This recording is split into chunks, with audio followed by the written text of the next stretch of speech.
I am absolutely terrified about this interview. I'm going to be asked a lot of questions I'm slightly uncomfortable to answer. Cheryl Cole right now is probably the most talked about woman in Britain. I think it's just about time that I draw a line under all the speculation and the rumours and give myself my own voice back. I want to know the truth about the malaria, and I also want to know the truth about her breakup and divorce from Ashley Cole. Just want to get it off my chest and move on.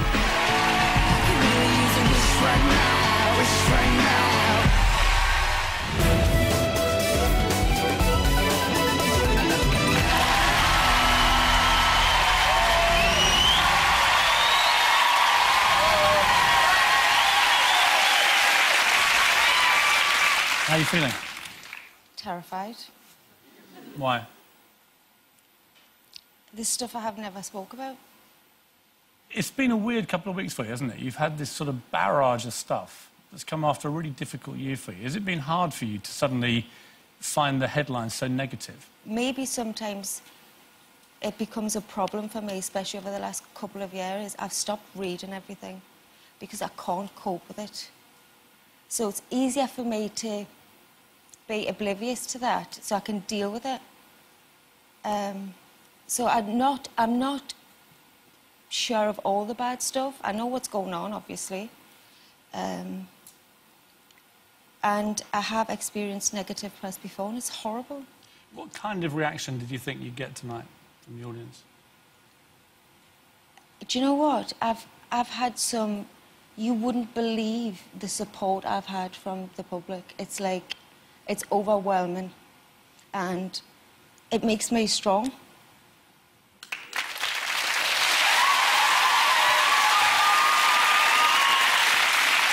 The thing about being on the front pages all the time is everyone becomes obsessed with how you look, and that's turned you into this massive style icon. But I don't think I'm a style icon. Yes. Not at all. Ladies, is she? Sometimes I just want to rock out in my scruffs and my Uggs, you know? It's like... Your scruffs and your Uggs? Yeah. What are scruffs? You know, like your old tracksuit that feels really comfortable and maybe have a bit of ketchup on there and... Something inside me is dying here. Can you not... I'm sorry. Can we not kill the dream? I'm sorry. I read that you spend £250,000 a year on clothing. And I note no immediate denial. I mean, to me, that just seems so ridiculous. It doesn't even justify an answer. Ridiculous, but is it untrue? So, 200... I mean, I don't know where these people think I find the time to spend £250,000. It takes a pretty long time to spend that amount of money. When I went in your dressing room earlier, there was one of the greatest glam entourages I think I've ever seen. I mean, literally, it was spilling out of every corner. Right. Preparing every tiny molluscule of this... Right. Piers, is that a slight exaggeration? Maybe. How big is the Cheryl Glam Squad? Do you know, it's funny you should say that, because most people I meet say to me I've got the smallest team they know. No, I have.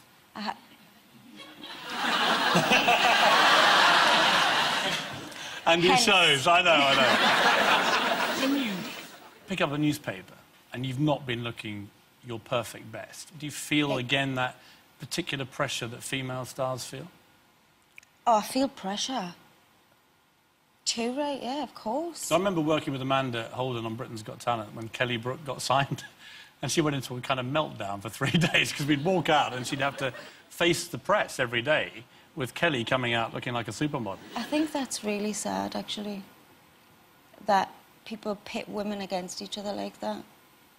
Because Amanda is beautiful in her own way, but she might not have Amanda's brains. No, she hasn't. No offense.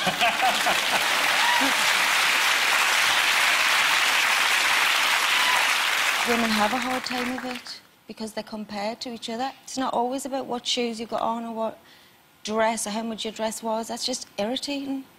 You were once crowned most attractive girl at Gateshead's Metro Centre. Woo! That's not embarrassing. Were you proud at the time? Was this a big moment? Proudest moment in my life. How do you think your personal styles evolved, though, from the days of the Gateshead Metro tournament? I've seen pictures of you then, and, you know, you were very much a young thing trying to make your way in fashion. I was a teenager, yeah. Yeah. And I was very much a tomboy. And I wasn't surrounded by glamour. I wasn't one of those girls that went out and bought all the magazines off the shelf or anything like that. I just kind of plodded on with my own thing. I used to watch performances and probably try and dress more like a costume than an outfit. You know, more like a pop star. Who did you like to imitate? Anyone? Was there anyone that inspired you, fashion-wise? Britney. Really? Yeah. That would explain some of the outfits. And people like TLC. I thought myself a bit of a hip-hop girl. So I wanted to wear baggy trousers and Timberland boots and... But that's not where you've got to now, is it? I mean, I don't think if you asked anybody what they wore when they were 16, they'd be the same now at 27. I would like to not think so. Well, I'm glad you asked that, because we have actually got some photographic evidence to remind you of some of the Cheryl Cole looks over the years. What I want you to do is just tell me which ones you thought worked and which ones... which ones maybe weren't quite so successful. So I think we'll start with the sporty Cheryl look.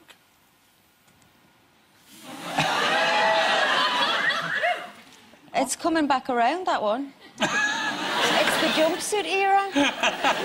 We all wore them. So, marks out of 10? 4.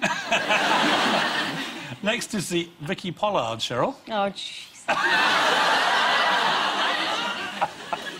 What was I thinking? What was I thinking? Marks out of 10? -1. Now we're seeing a bit of a transformation here. Are we? Now, this is a bit more like it, isn't it? It's a little bit strange looking back because I know how I felt then and I feel like a different person. How did you feel then? Like I was just starting to grow up, if you know what I mean. Mm. When you look at Cheryl there, do you think you were happier then than you are right now? In some ways. What ways? I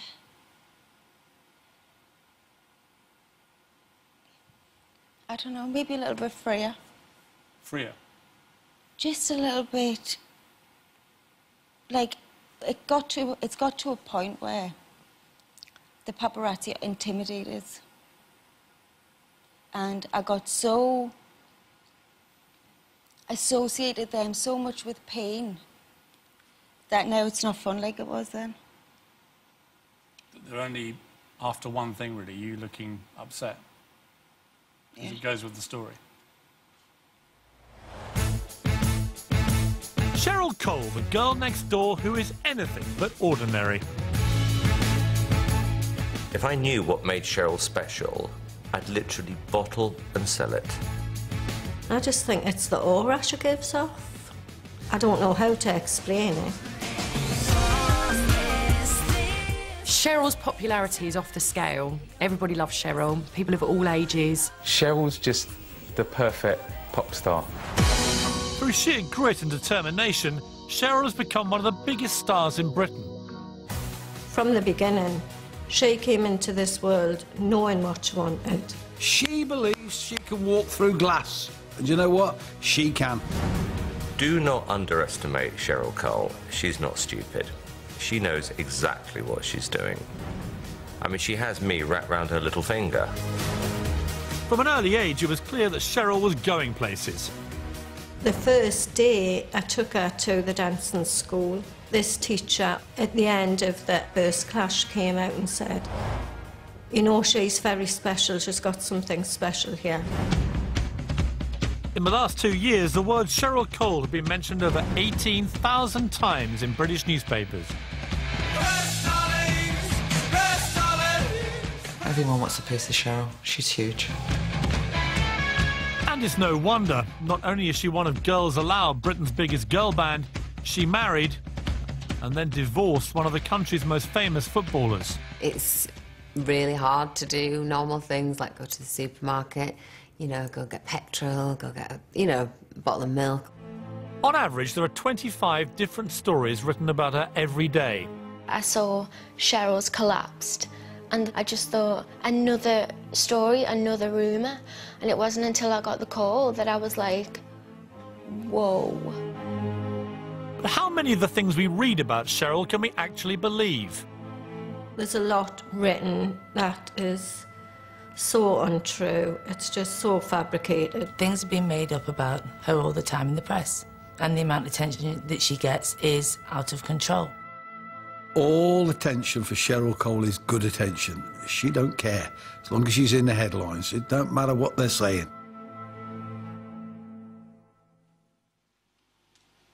Is Pete Waterman right? Couldn't be more wrong. Because it's not a soap opera, it's my life.